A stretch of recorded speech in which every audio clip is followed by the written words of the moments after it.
prelepo oko moje.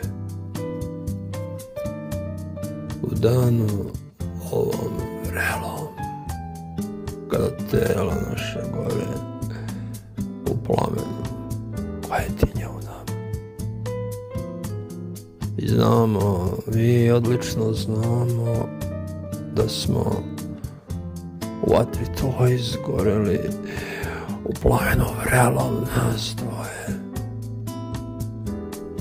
A mnogo smo tražili, mnogo smo želeli, mnogo smo hteli.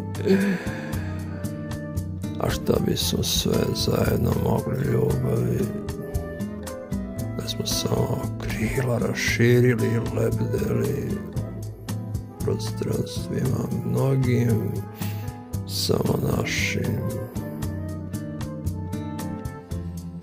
Da, draga moja, osjećao sam to duboko u sebi. Znaš ti to dobro ili nisi znala? I sada kada se setim mogu ti reći hvala. Hvala na svemu što si mi pružila, dala, ljubavi. Prelepo oko moje.